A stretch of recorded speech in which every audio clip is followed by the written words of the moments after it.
Hey guys, Argent here, with the argument from Necessity, Universality, and Meaning, by me, Argent. So we begin as always with a quote, "If God did not exist, we would have to invent him," Voltaire. So, once again, this is an ancient argument for the existence of religion going back to the earliest societies. This is the argument, we're starting off, with necessity. This was advocated by a myriad of philosophers over the years, most notably during the Enlightenment, including Thomas Hobbes, Voltaire, and Rousseau, which fell into disuse with the Enlightenment with the rise of liberalism, humanism, and Marxism. However, there's an ongoing revival of this amid the ruins of postmodernity.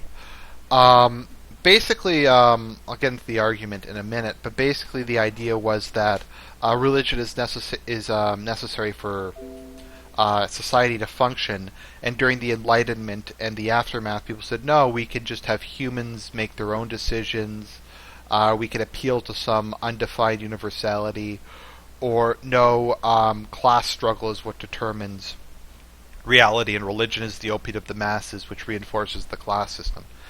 However, this argument is coming back because society is in a slow motion collapse. Many countries are in a death spiral of deathbed demographics.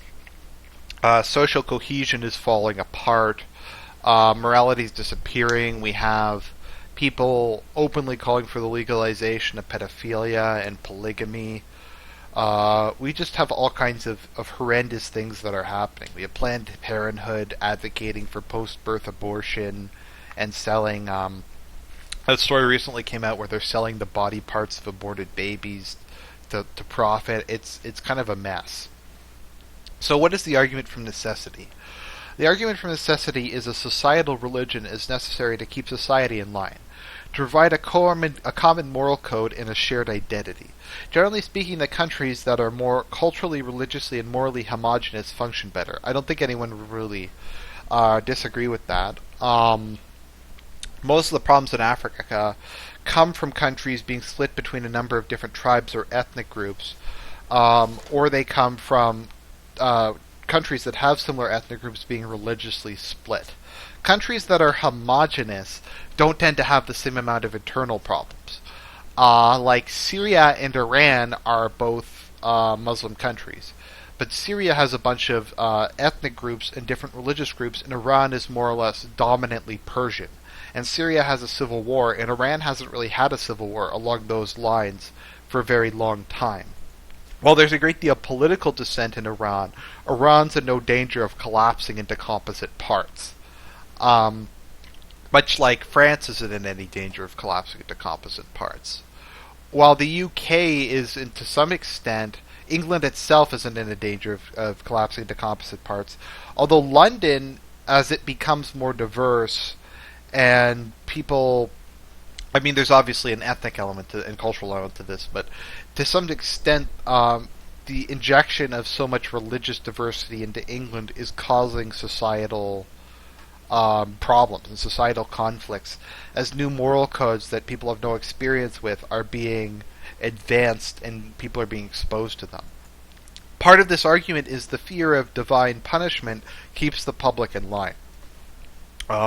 If everybody believes that they will be divinely punished for their misdeeds, then this will have a net effect on society of making people act better, encouraging them to perform better, encouraging them to have families, to obey the law, to be responsible citizens, to be good members of society. And even if this doesn't work in a particular individual case, this will have a net benefit on society. So essentially this is the principle that religion is a societal glue that unites a people, and without it societies lose their ability to function. So what are some evidence to support this? Secularization has been accompanied by a dramatic fall in the birth rate to the point that many countries are now in terminal population decline, and many countries will probably start euthanizing the elderly as the elderly population passes beyond their ability to pay for them. Without really a religious obligation to have children, a lot of people just opt to party and spend their money on themselves and on luxury goods, rather than have children and ensure there is a next generation. There's little incentive, and this is kind of where MGTOW and, to some extent, parts of the manosphere come from. If there's not a religious obligation to have marriage, and the laws are so against men, then there's really no reason to get married and have children. There's no societal expectation for it anymore, which came from religion. So marriage is gradually going out of style, and people are divorcing. If there's no religious stigma against divorce, why wouldn't you divorce? If there's no need to have children and to stay together to raise the children to try to make your marriage work, which Christianity traditionally encouraged, there's really no reason for it. Without kind of this traditional basis of society, there's no reason for a lot of things that are necessary for society to continue existing, in the most literal sense of having more people. So almost as soon as secularization came in, we had gay marriage, we had polygamy, we had abortion legalized, we have calls for polygamy and pedophilia, we have calls to accept honor killings, to accept female genital mutilation.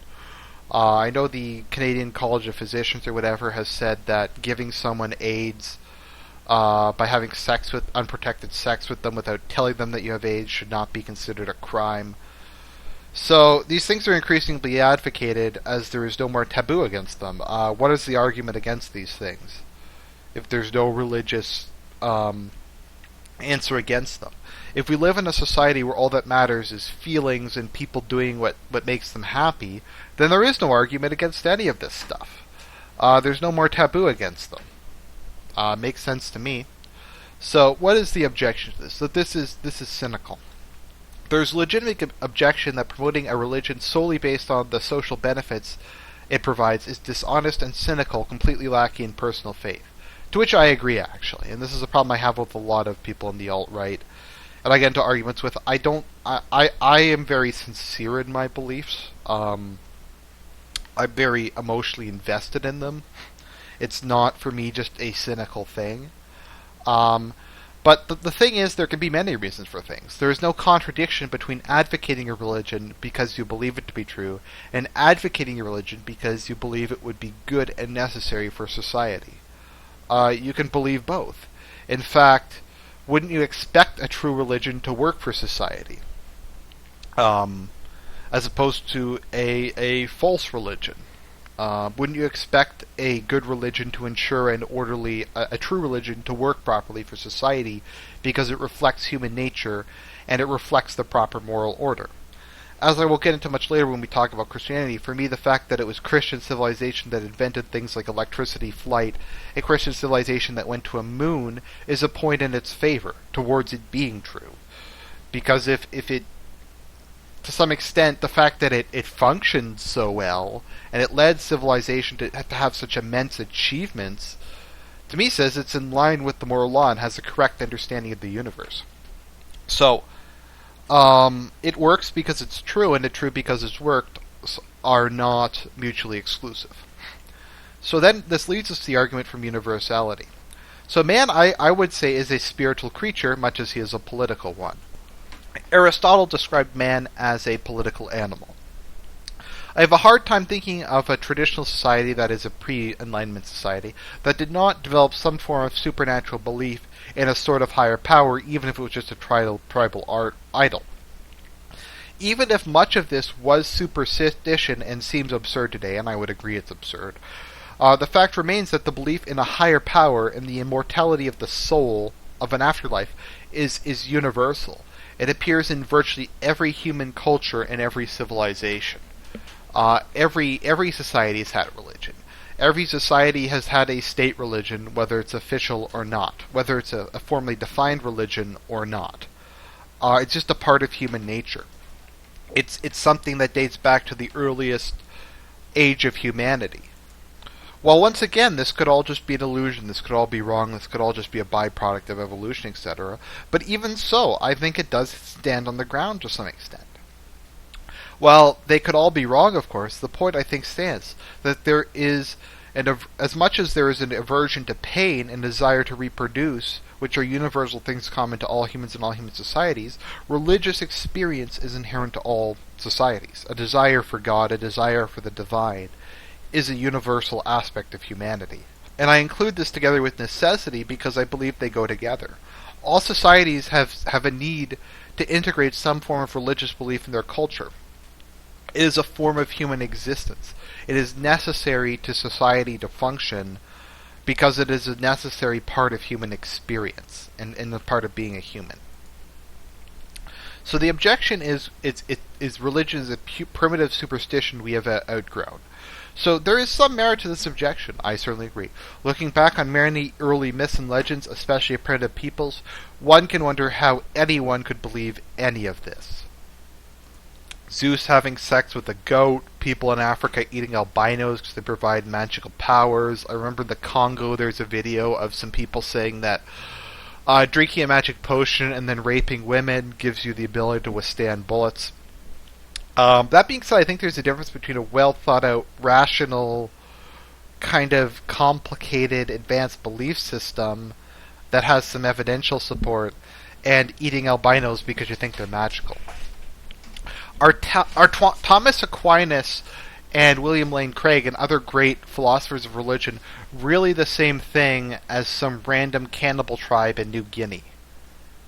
I don't really think so. I think there's a definitive difference there, if only for the part that the former are literate.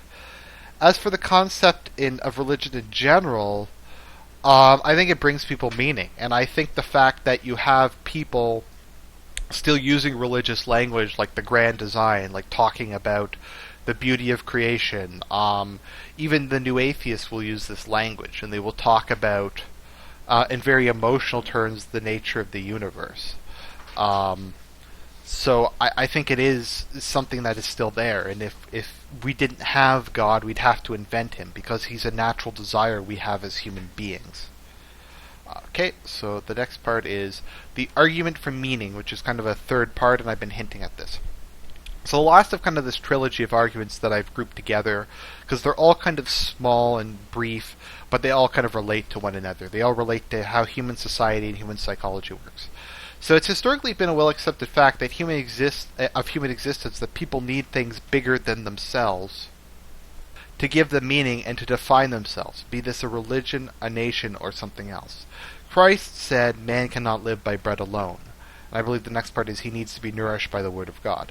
And Napoleon said, men do not give their lives for a handful of tin or a petty distraction. You must reach their souls to electrify them. In essence, religion and God is a force that gives people alternate meaning and is necessary.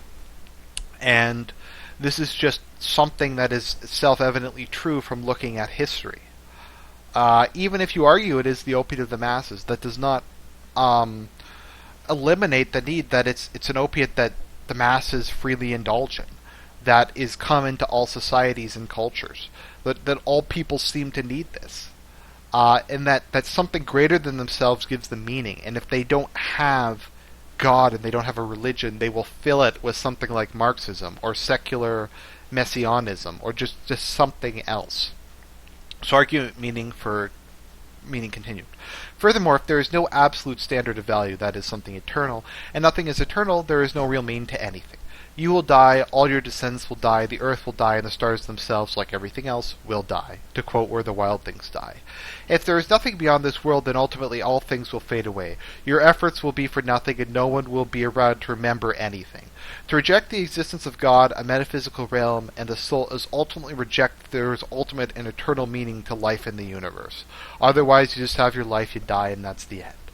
Your society ultimately doesn't matter, you don't matter. Even people say, well, I passed down my genes and I will exist through that. Well, one day the sun will die and then your genes will go away.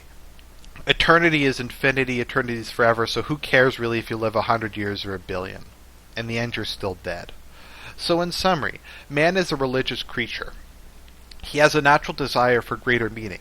This is evidenced in all peoples and all cultures. Religion and belief in a higher power is a psychological and sociological necessity that has always been and always shall be. That is not to say that belief for this reason is cynical. Indeed, we believe that in the reality of gravity as we see the way it impacts the world.